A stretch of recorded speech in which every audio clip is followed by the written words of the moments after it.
In 1998, the community of Santa Anita was formed. This group of 37 families survives by cultivating coffee and bananas. They live 2 hours outside of Guatemala's second-largest city, Quetzaltenango. Tucked away at the base of Guatemala's western highlands, the community knows the cool, damp air of the mountains, along with the warm sun, familiar to the parched land below. Creo que Santa Anita es una de las comunidades donde se puede ir a poner un pequeño ejemplo de una micro Guatemala, ¿verdad? Entonces, si tuviéramos una Santa Anita en todos los lugares, Guatemala estaría mucho mejor, ¿verdad? The people of Santa Anita have not always picked coffee. They have not always grown bananas. The members of the community were part of those in Guatemala who took up arms against their government. Their dedication to see change in the country was the common thread that brought them together. Para cambiar el sistema en que estábamos viviendo, pues.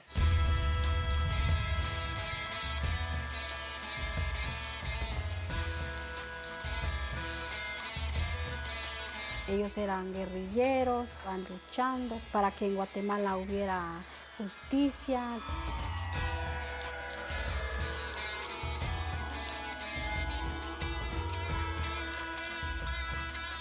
Nosotros nos organizamos, luchamos, peleamos para que haya un cambio en todo el país.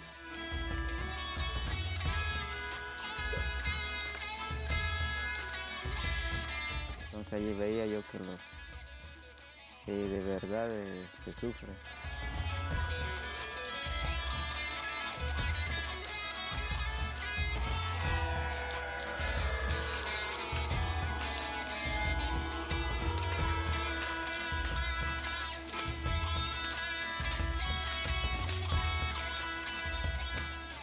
No conocía mi historia. Si un país no conoce su pasado, no va a tener un futuro.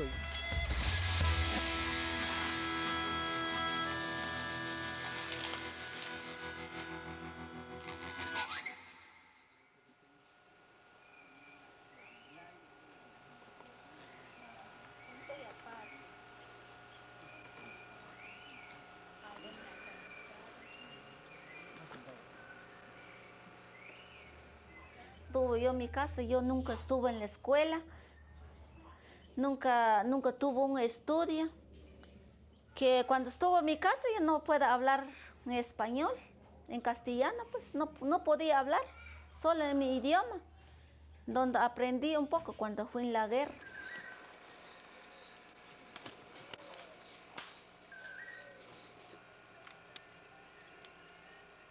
La montaña fue una escuela, porque aprendí muchas cosas, ir conociendo más de la realidad que vive mi país, qué hace el gobierno, qué hacen los funcionarios, todo, qué hace el Estado con el resto de la población. Nosotros, una conciencia, porque estábamos claros por qué se luchaba.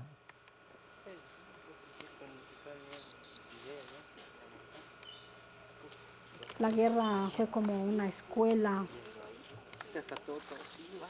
Yo ahí aprendí a leer muy bien, a escribir muy bien. O cuando yo estuve con mis compañeros, pues aprendí más de ellos. Yo creo que al entrar en una lucha de este tipo es de que hay que entender muchas cosas que atraviesa el país como Guatemala. La montaña fue mi gran escuela, donde me formé, me preparé y lo que me da todas las bases, ¿sí? Para la sabiduría que hoy podemos impulsar en este nuevo escenario.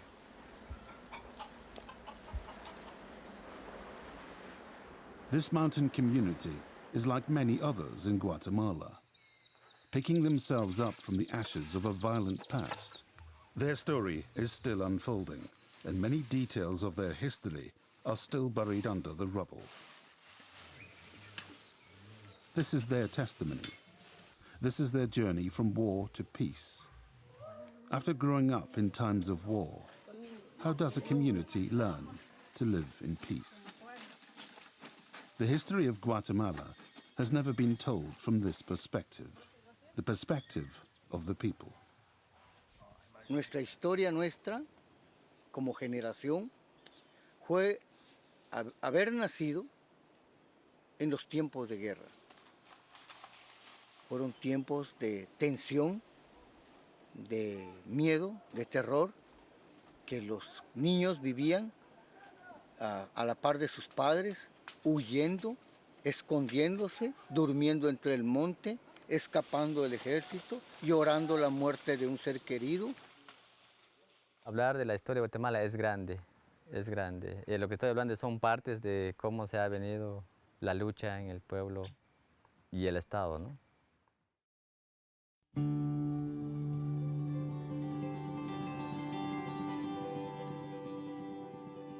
Llegó un momento que estamos hablando desde aquí 1944, que hubo una oportunidad de un gobierno que pensó cómo mejorar la situación de los campesinos en el campo.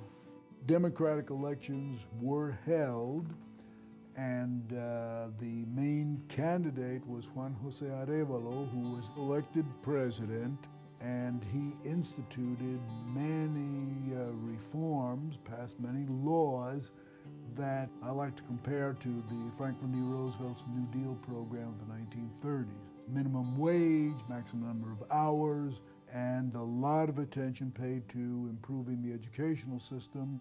After Arevalo's presidential period, because he was not allowed to succeed himself, Arbenz was elected president. Arbenz was said to be a person who didn't really talk a lot. He wasn't a great intellectual, but he met Maria Villanova, who became his wife.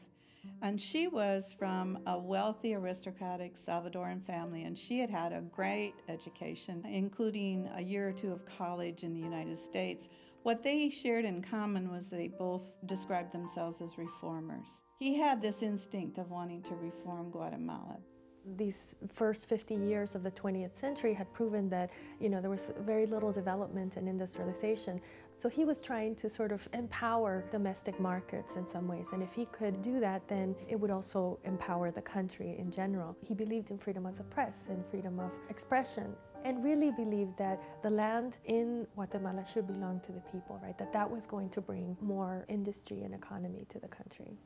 On June 17, 1952, Congress approves the Land Reform Law, allowing the Arbenz government to begin distributing land from wealthy landowners to poor farmers. These landowners were compensated for their land with government bonds. It did create a sense of real change, of a fresh air breathing into the country, and that all of a sudden great possibilities could happen and Guatemala could become a modern nation.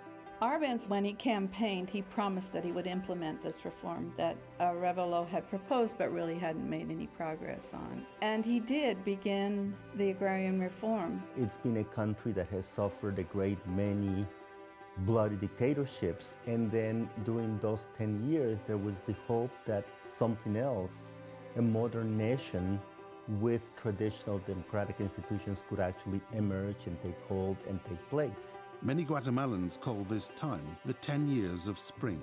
These 10 years were the first time in Guatemala's modern history that saw change in favor of the poor.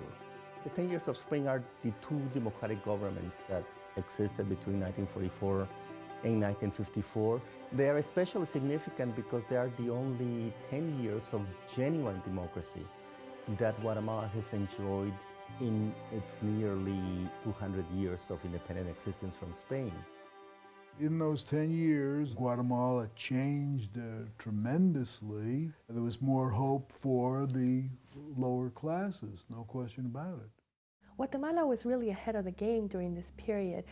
Places like Bolivia and other Central American nations were looking to Guatemala to see how they were reworking their land reform and agrarian reform. La gente pues vieron los cambios en esos años, que lastimosamente solo duró 10 años de esa lucha. The American-owned United Fruit Company harvested bananas in Guatemala and sold them all over the world. They owned over 42% of the farmland in Guatemala. United Fruit Company was the largest landholder in Guatemala, and for that matter, throughout Central America. They had the monopoly of banana production throughout the entire Caribbean basin. The United Fruit Company, in fact, by the time we get to 1944, controls about 40% of the Guatemalan national economy. They control all the railroads, the electric company, the shipping lines that came into the Caribbean port of Guatemala. The port itself was private property of the company. The average Guatemalan saw the United Fruit Company as a sort of octopus or as a sort of monster that controlled the country. It was seen with both hatred and apprehension because it had power and because it could influence the lives of even everyday Guatemalans. They owned enormous tracts of land. Large amounts of it just lay idle and they weren't cultivated. The government only expropriated those lands that were not under cultivation. When Arbenz wanted to expropriate the United Fruit Company lands, the United Fruit Company basically said he's stealing. The Guatemalan government said that they would pay the United Fruit Company for the land that was being expropriated on the basis of the value of that land that the United Fruit Company had declared for tax purposes. And so Arbenz said, well, this is what you've declared for the last X number of years, the land to be worth. We'll pay you what the land is worth. So the United Fruit Company said, oh, no, you're not paying us enough. But then the Guatemalan government answered and said, well, if we're not paying you enough, then you were cheating us on taxes. The executives of United Fruit Company had very close ties with U.S. officials, including the Secretary of State. The two Dulles brothers were part of the administration. John Foster Dulles was Secretary of State and Allen Dulles was head of the CIA, and both of them happened to be on the board of United Fruit Company. They had a direct financial interest in protecting the United Fruit Company. President Arbenz continued his reform despite criticism and threats from the North. The United Fruit Company's public relations director, Edward Bernays, designed a media campaign in the US that criticized Arbenz's land reform and labeled him a communist. Bernays designed a campaign in the United States to convince people that Arbenz should be overthrown. The plan was being implemented in a time of the Cold War where the United States saw everything as black and white. You were either with the United States or against us, and if you were against us, you were with the Soviet Union. If you read Time magazine in those days, it changes little by little from saying the revolutionary government of Guatemala or the left-leaning government of Guatemala to the red government of Guatemala.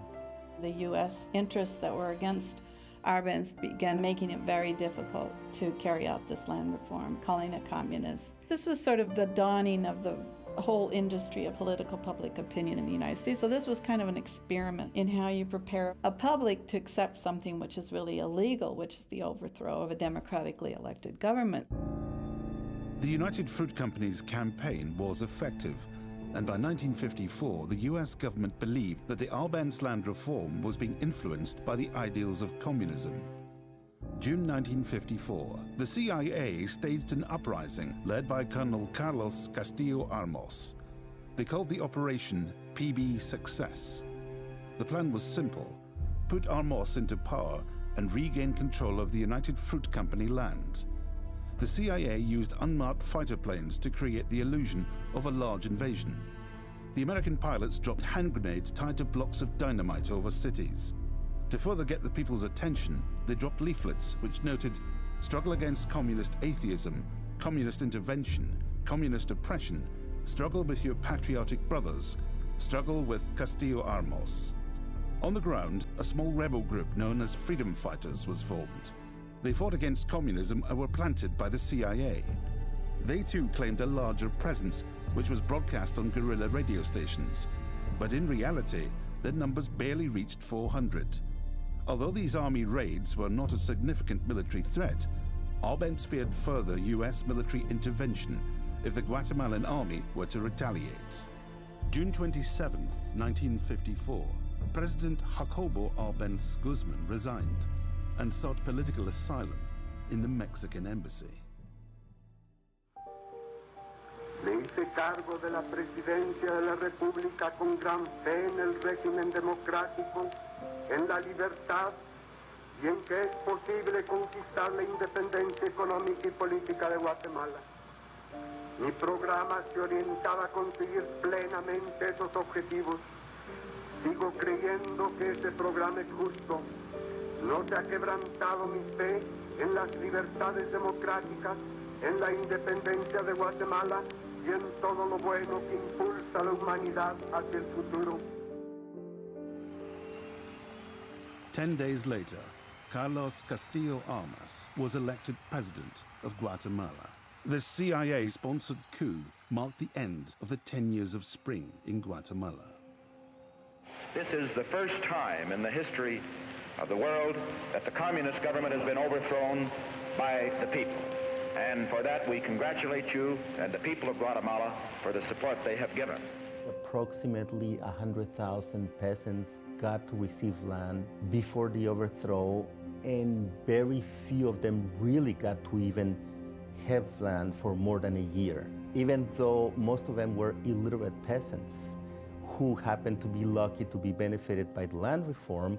They were all, after the overthrow, accused by the Castillo Armas government of being communist sympathizers and either jailed, tortured, or in many cases shot. When Castillo Armas came to power, he prohibited the unions, he prohibited any kind of organizing that might threaten his power. He suspended civil liberties. He instituted a kind of reign of terror so that, democratic rights really couldn't be practiced. After the overthrow came 6 years of military puppet presidents. The political actions of these military dictatorships caused anger, anxiety, and despair in the people.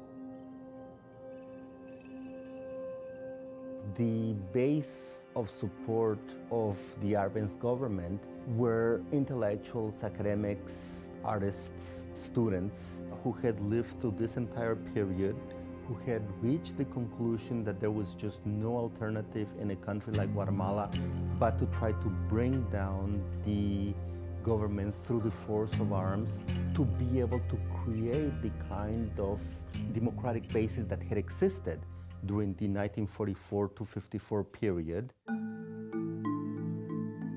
In the 60s, guerrillas were mostly urban, mostly in Guatemala City. They were really much smaller than what we saw later on. In that guerrilla movement, the Indians were not involved at all because very few Indians live in that area. Their movement was ruthlessly suppressed, the leaders were all killed, and that put an end to it. The remnants of the 1960s guerrillas began to reorganize in the jungle in the 1970s. They were primarily thinking it's easier to survive in the jungle where the army has less military units. It was kind of a coincidence that the guerrillas regrouped in the jungles, which happened to be, of course, Maya regions. Later on, the guerrillas made a conscious effort to enlist the aid of the Indian villages. Y ustedes tienen derecho, pues, a gozar de esa riqueza. Y no que un grupito pequeño, 1,000, 2,000 familias que hay en Guatemala se queden con todo eso. Piensen ustedes que tiene que quedar toda esa riqueza. Y nosotros por eso estamos luchando. Para que un día, cuando sea el triunfo de la revolución, nuestro pueblo viva bien, que haya justicia, que nadie se muera de hambre. Cuando yo tenía 14 años, fue un encuentro que yo tuve con unos amigos. Entonces ellos me empezaron a platicar de que ellos eran guerrilleros y ellos estaban en la montaña y ellos estaban luchando para que en Guatemala hubiera justicia, democracia, para que todos los jóvenes tuvieran la oportunidad de expresar lo que ellos piensan, de opinar. Caporales, mayordomos, administradores, marginaban al campesino, al trabajador. A mí me hablaron de que sí, esto era posible, de un cambio, siempre y cuando que nos organizáramos, nos uniéramos para hacerle frente y para poder reclamar y pelear las injusticias que se viven en el país. Vi la necesidad y vi el problema que había en mi pueblo y a nivel nacional también. Many people in the countryside were beginning to say, we need a complete redistribution of land, we need the right to organize, we need education, we need better wages. The members of the community of Santa Anita were among many who grew up in the highlands of Guatemala during this time who joined the guerrilla movement. Mi familia no fue guerrillero, pero yo voy a ser guerrillera. Yo me incorporé en la guerra desde edad de 17 años. Estuve casi más de 15 años en la guerra. Nosotros nos organizamos, luchamos, peleamos para que haya un cambio en todo el país. Tomé la decisión de incorporarme en las filas guerrilleras en las montañas, en el volcán Tajumulco del departamento de San Marcos. Después, un mes o 2 meses tal vez de haber cumplido mis 18, tomé la decisión de irme a la montaña. Yo no le dije nada a mi papá ni a mi mamá, a nadie le dije nada, porque me dijeron de una vez que eso era clandestino, no se podía contar a nadie. Nadie podía darse cuenta en aquel tiempo. Y así fue como yo me incorporé, ¿verdad? Si yo derramaba mi sangre, era porque sabía por qué. Si yo me quedaba pues muerto, tal vez la fruta de uno pues con el tiempo irá creciendo, porque el ejemplo da uno así real, pues uno pone a pensar pues de que no es nada más, se va uno a perder la vida.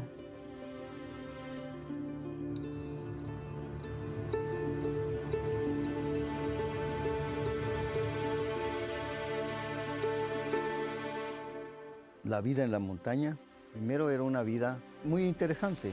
Interesante porque cuando estás lleno de voluntad, estás lleno de espíritu, de mucha claridad, de mucha convicción sobre por qué razones y por qué causa estás en la montaña, los sufrimientos o las inclemencias, ¿no?, del tiempo son poco para la grandeza que significa pues estar por una causa justa y además estar seguro de que vamos a ganar, de que vamos a vivir, de que vamos a cambiar el sistema por una vida mejor. Y lo primero es, cuando yo me incorporé, era prepararme, porque eso es lo que hacían siempre.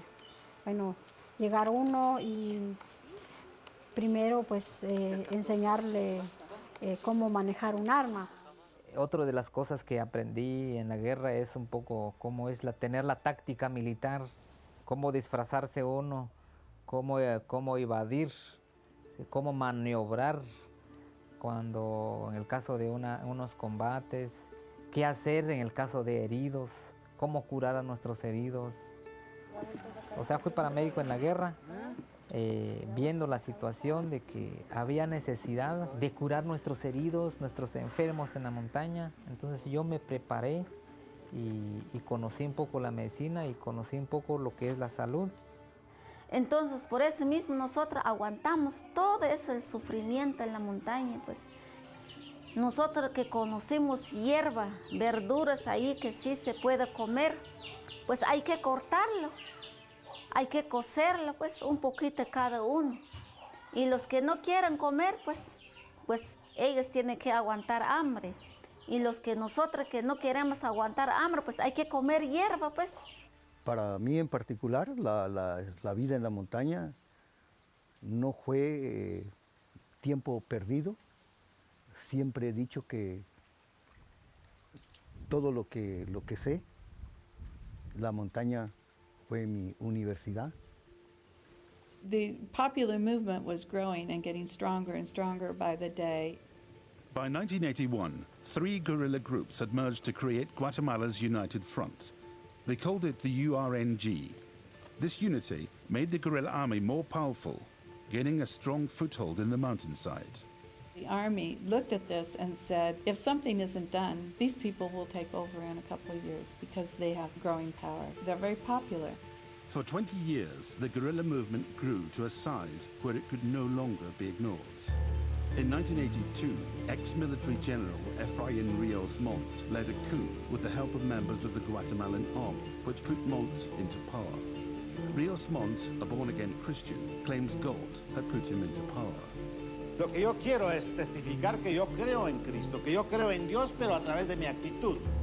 Yo no me voy a robar nada. Yo soy transparente. Tengo un compromiso con este oficial joven, tengo un compromiso con el oficial antiguo. Con todo tengo un compromiso. Entonces el cristianismo es aceptar un compromiso. Y mi compromiso es decir, dar ejemplo en moral, en ética, en profesión. His first order of business as head of the state is to bring law and order to the major cities of the country, particularly Guatemala City. He accomplished this through TV sermons he called discursos, airing every Sunday night, encouraging citizens to respect authority and not to steal, lie, or mistreat others. His Sunday sermons brought peace to the major cities. Crime went down drastically as he continued to describe his idea for a new Guatemala, more peaceful, moral, and just. In order to accomplish his plan for a new Guatemala, he first needed to defeat the guerrilla movement, as well as those who did not cooperate with his orders. May 28, 1982. Rios Montt brought the army out of the highlands for 30 days and presented the amnesty law. This law granted guerrilla members and their supporters the option to turn themselves in without consequences. He requested they leave the movement and join the new Guatemala. The amnesty law failed to extract members from the movement, which then granted Rios Montt the legal and moral grounds for an aggressive response. Listen well, Guatemalans. We're going to combat this underground movement by whatever means necessary. Completely just, but at the same time with energy and vigor. We are prepared to change Guatemala. We are prepared to do so with honesty and justice, peace and respect for those who are peaceful and respect the law. But prison and death to those who plant the seeds of criminality, violence, and treachery. This speech, given by Rios Montt on June 30th, 1982, launches the military counterinsurgency campaign known as Victoria 82.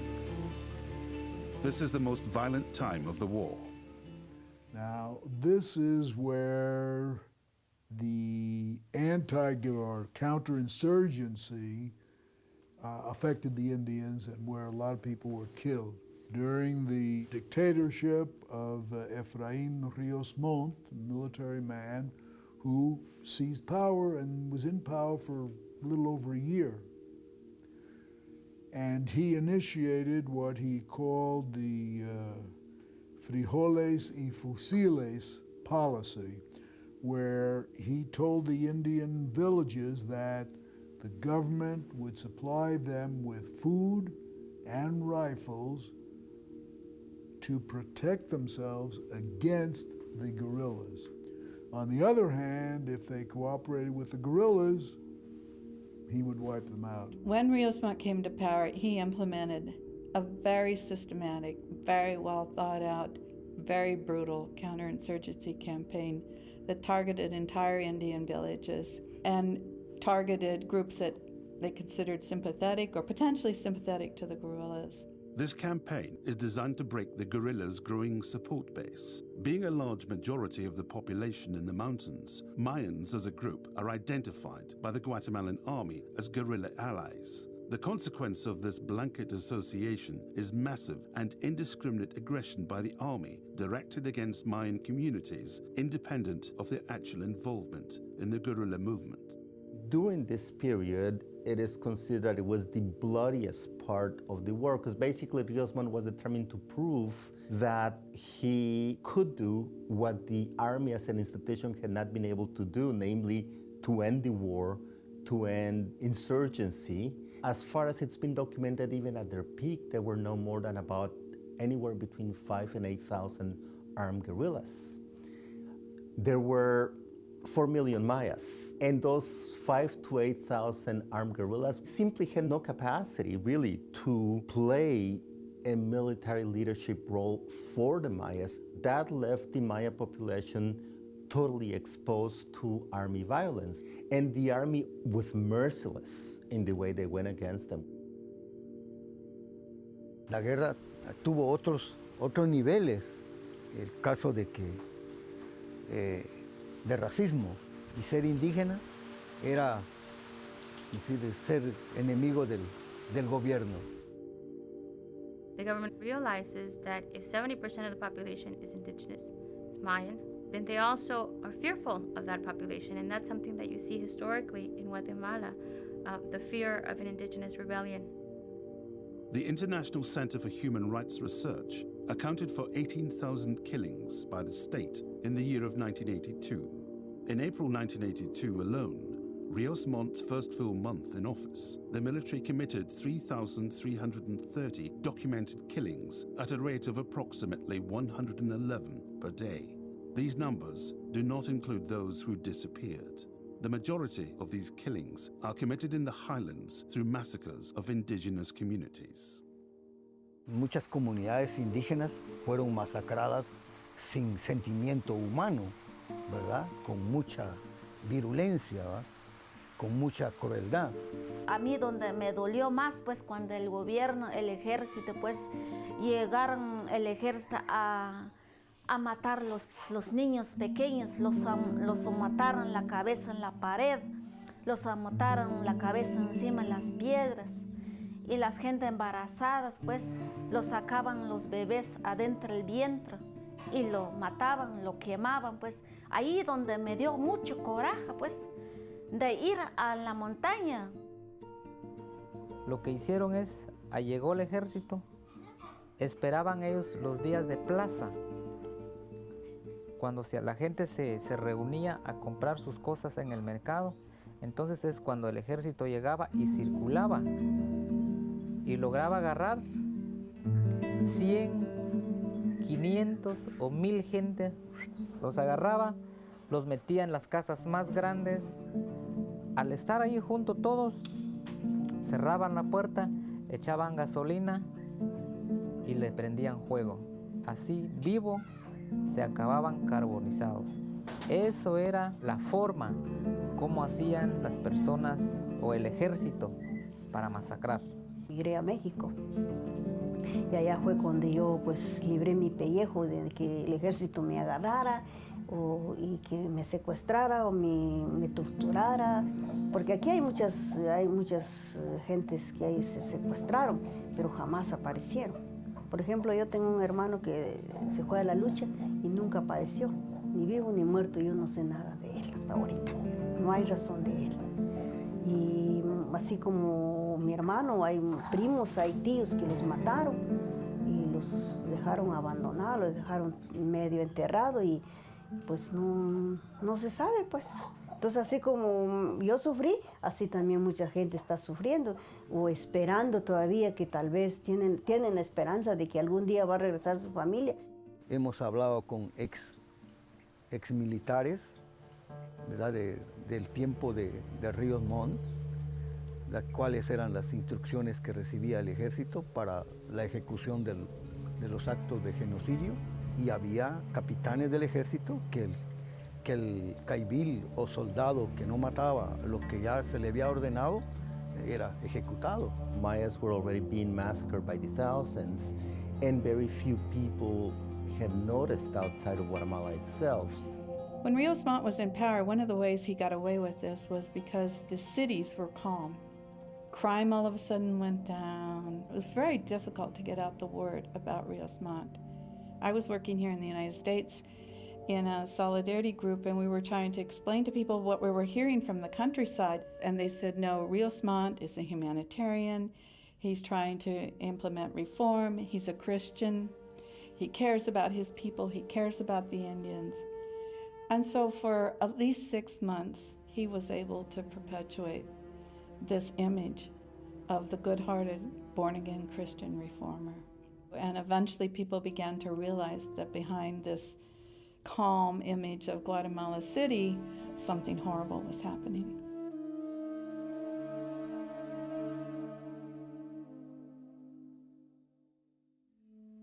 It's one of the horrors of our time. The stories that are told are just unspeakable trauma. And this trauma remains in Guatemala today. It affected everybody, including those who were not directly involved.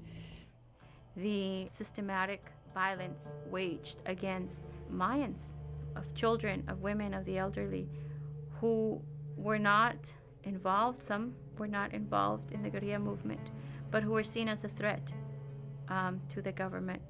This is why the Truth Commission would later say that, that there were acts of genocide committed in Guatemala. During the next 10 years of the war, an estimated 1 million people flee their homes to escape the army violence. 150,000 people find exile in Mexico. Those who are caught fleeing are either killed or placed in camps called model villages or development poles. The military sweeps in the early 1980s left the guerrilla movement crippled. Guatemala elects Venancio Cerezo, who births the idea of opening up the conversation with guerrilla leaders with hopes to end the war. Both sides were ready to begin the conversation for peace. The Guatemalan guerrilla groups saw the movement did not have a place in the future of Latin America. They saw the failures of revolutions in Nicaragua and El Salvador. President Cerezo speaks of human rights and the desire to solve the issues that led many to take up arms. From 1989 to 1996, over many conversations between guerrilla leaders and the Guatemalan government, the details for peace are decided. These peace agreements are designed to help reinstate refugees, bring more of a balance of power between the Guatemalan army and citizens, protect the culture and rights of the Mayan people, and help create an appealing and practical land reform law. The peace accord was finally signed in 1996 as part of general tendency to stop the fighting. The only way to bring about the peace treaty was to try to solve some of the structural issues that have led to the rift in the first place. And of course, the issue that was explosive then and continues to be to this day was that the great majority of the people were peasants but had no land to work on. It was that thirst for land that had made many of them join the ranks of the guerrillas at different stages of the long 37-year-old civil war, and that unless the issue of land was addressed one way or another, the peace treaty would be barely dry when a whole new social crisis would emerge linked to land. December 29th, 1996. A solemn ceremony is held to sign the global agreement for firm and lasting peace by guerrilla leaders and the Guatemalan government. This puts an end to one of the longest wars in Latin American history.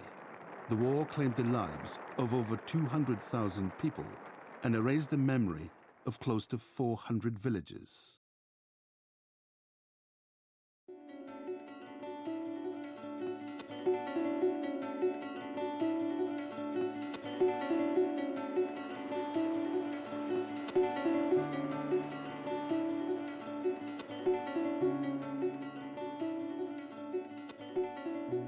For many people living in Guatemala, it is hard to see the progress that has been made. The peace accords that were signed in 1996 have been a symbol of empty political campaigns instead of agreements that have brought about change in the country. The conditions that led many to take up arms against the government still exist in Guatemala. Poverty continues, wages are low, jobs are hard to find. The rift between rich and poor is still wide. Después de la guerra hubieron compañeros que perdieron totalmente, ¿verdad? Sus casas y ya no tenían dónde regresar. Puedo configurarte un campamento. Para nosotros nos es más fácil construir un campamento guerrillero que construir una comunidad.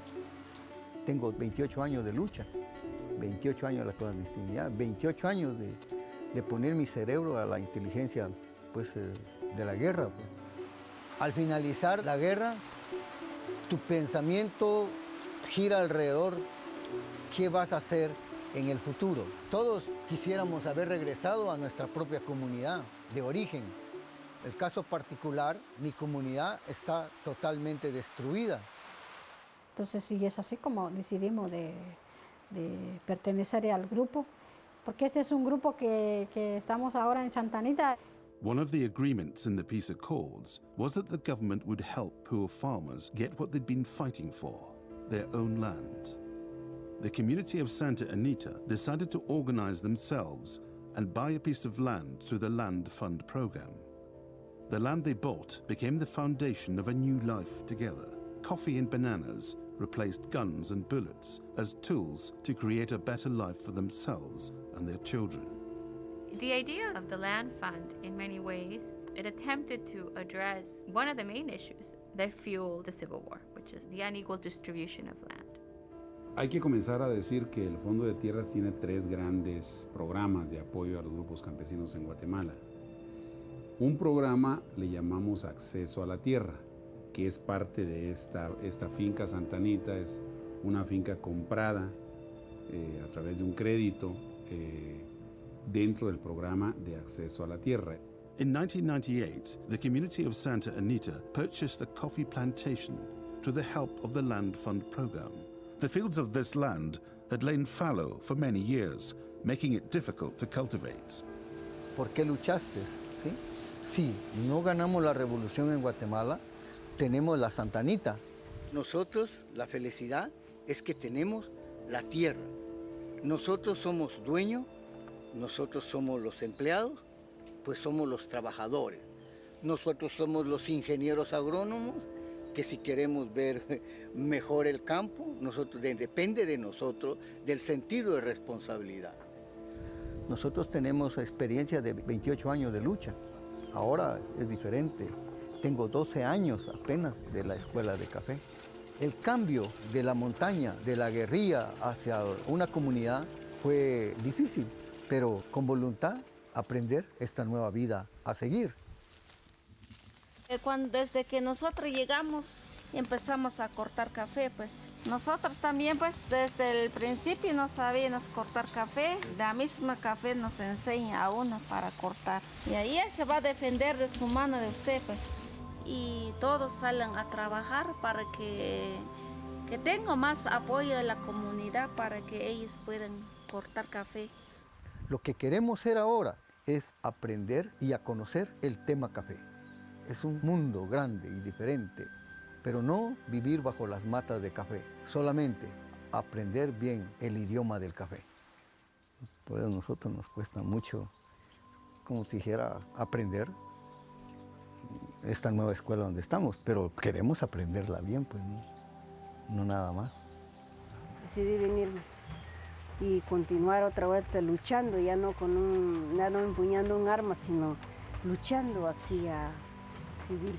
Para mí Santa Anita es una de las comunidades más especiales de Guatemala porque ellos tuvieron el valor de seguir no peleando con las armas, sino peleando con el machete, el asadón y empezar a cultivar productos orgánicos, ¿verdad? Para mí ellos decían que ellos aprecian mucho la naturaleza y por estar en las montañas. Puedo decirte, aquí nadie es el único que ha impulsado esta finca. Aquí todos hemos impulsado la finca. Aquí el crecimiento y lo que ves en la finca, en la comunidad, es el desarrollo y esfuerzo, pensamiento de los hombres y mujeres de Santa Anita. Nosotros acá, en la comunidad, hemos ganado el respeto con los finqueros, los terratenientes de toda esta zona, pero no por ser revolucionarios, sino por ser trabajadores, por ser hombres emprendedores, responsables, haber sacado adelante esta finca que estaba en malas condiciones.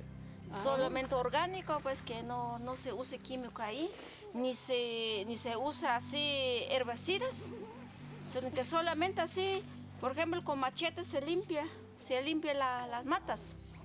Entonces, pero ahí sí cuesta un poco. Cortamos todos, porque si no, no hay café para la comunidad. Para los Estados Unidos no va a haber café. Ya no va a haber café para Bush.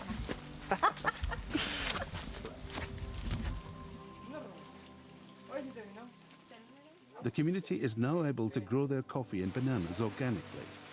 Coffee is the most chemically treated food product in the world. Growing organic maintains safer conditions for the farmer and helps preserve the quality of the bean. Santa Anita's coffee and banana production increases every year.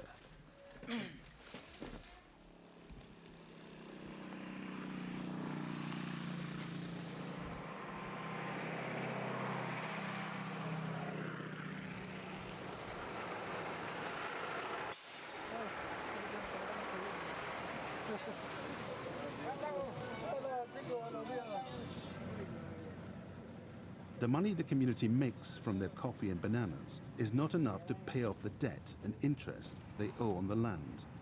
In between tending the fields and harvesting, parents travel to nearby cities to find supplemental work.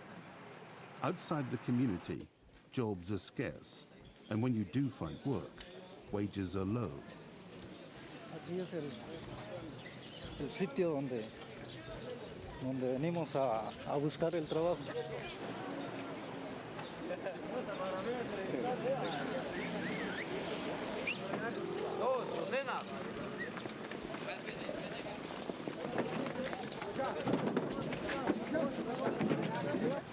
Hoy vamos a fumigar, a controlar la plaga, sí, a fumigar la papa. Sí.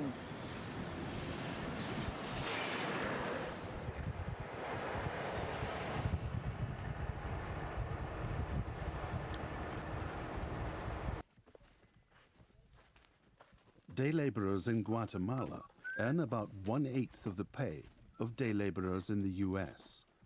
Some of the members of the community consider traveling north for a better future. Gente ha emigrado hasta los Estados Unidos. Hasta yo me quiero ir. Hasta los Estados Unidos. ¿Por qué? Porque la situación económica en Guatemala no hay. No hay empleo. No alcanza el dinero. Hay que darle estudio a los hijos. Hay que comprar otras cosas. No hay dinero.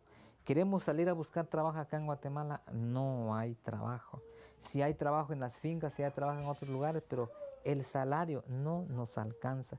Entonces, por eso la gente ha arriesgado irse hasta los Estados Unidos a buscar trabajo. Eso es una de las razones. Sí. Yo quiero darles a mis hijos que un día ellos sean profesionales, que sean en una carrera de medicina o de derechos o alguna otra carrera, pero que sean profesionales. Eso es mi sueño. ¿Lo voy a lograr? No sé, porque me da mucha pena, falta de dinero. Ese es todo lo que nos atranca a nosotros. El deseo que tengo es que estudien, ¿sí? Que saquen sus carreras, que tengan sus carreras, tengan trabajo. Yo creo que esa es nada más la ayuda que uno puede dejar a sus hijos, o la herencia, pues. Yo pues desgraciadamente como de falta de dinero, de recursos, pues por eso yo no seguí estudiando, no saqué carrera. El sueño que tiene uno, pues todos, yo creo que todos los compañeros piensan igual, de que salgan adelante los hijos, que estudien. Nosotros creemos que todo joven cuando nació, ¿verdad? No nació con el sello de marero, ni tampoco nació con el sello de, bueno, que es analfabeto e ignorante, ¿me entiendes? ¿No? Sino él es un niño que nace como cualquier niño del mundo y que lo que espera son las oportunidades. Pero si no encuentra esas oportunidades, lo que encuentra es miseria, desgracia, el medio donde se desarrolla. Por supuesto que en ese mundo, eso es lo que le espera entonces. Y tener una comunidad orgánica en Guatemala no es fácil, ¿verdad? Pero es muy impresionante que ellos hasta el día de hoy respeten la vida, respeten los animales, respeten las plantas, pero también tengan muchos sueños para sus hijos y tengan mucho coraje para seguir luchando e incrementando su producción de café. De todo, durante el tiempo que estuve en la guerra, siempre dije, bueno, yo quisiera algún día trabajar con niños y hacerles conciencia, platicar un poco más sobre Guatemala y platicar sobre la guerra en el futuro, estar al frente de mis alumnos y platicarles también un poquito la historia, ¿verdad? Cómo era la guerra y todo eso, y esas son mis esperanzas en el futuro. Nosotros tenemos que luchar ahora, pelear, cambiar Guatemala. ¿Cómo? ¿En qué sentido? Es de seguir organizando, seguir trabajando con el pueblo, orientar que por qué hay todavía esa miseria, esa pobreza. The Santa Anita community is unique in the way that they know their history and are eager to share it. This isn't common within Mayan communities. The stories of war are difficult to retell, to relive. More often than not, these threads of history are never woven. Para mí la metáfora de la voz de la montaña es el pueblo de Guatemala y la voz es la que todavía no ha salido todo de lo que pasó durante los 36 años de guerra. Un volcán cuando tiene mucha presión, ¿verdad? Cuando tiene una presión y no hay un escape suave, es cuando explota, ¿verdad? Pero por ejemplo aquí el volcán Santiaguito explota, pero cada día y saca un poco a poco la presión, Entonces obviamente este territorio no está en peligro, porque la gente sabe que hay una presión ahí, pero sale poco a poco. Pero lo que está pasando en Guatemala es de que si no se habla, o igual que un ser humano, si no habla, un día va a explotar. Nosotros no hemos examinado a profundidad a nuestro pasado. Todavía no se hablan de las causas de que generaron el conflicto armado interno. Nosotros no hemos analizado y no hemos pasado por un proceso de saneamiento de lo que fue el conflicto armado interno. Las estadísticas hablan de que un 60% de la población de Guatemala sufre de alguna enfermedad emocional como estrés o ansiedad. Y es debido a la violencia que se genera en todo el país. Lo que hay que tener es la solución a los traumas de la posguerra, ¿no? Y de entender de que hay saneación, que también el ser humano o una sociedad o una familia puede vivir en paz. No tengo toallas, digo. Yo pensé que para los baños. No, es que los niños se manchó sus manos.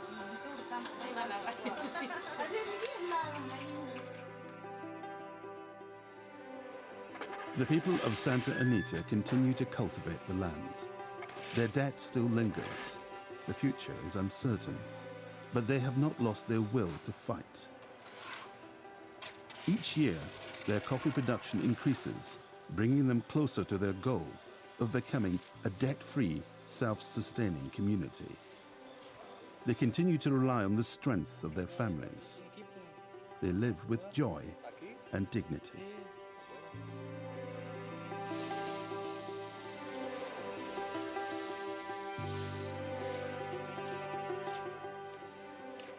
Hay personas de todo el mundo que entran a Santa Anita a aprender del trabajo.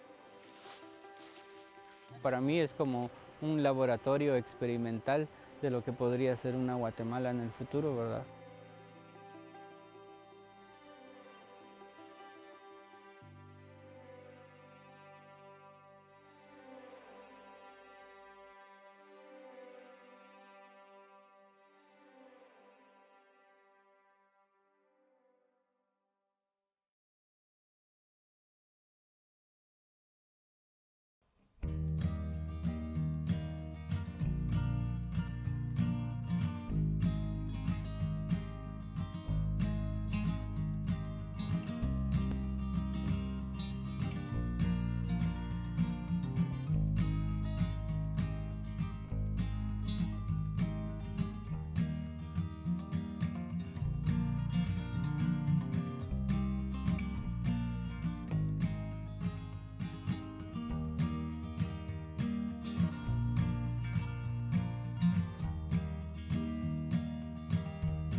Today is brighter than the last.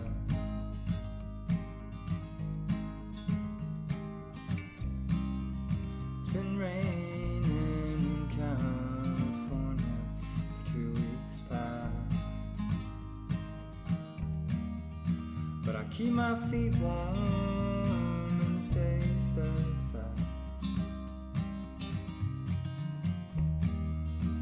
today is brighter than the last.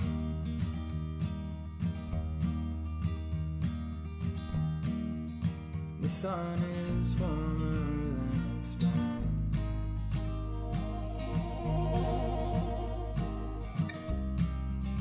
The cold it forced us to stay inside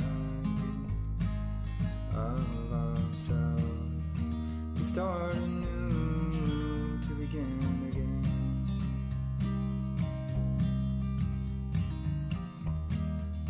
Now the sun is warm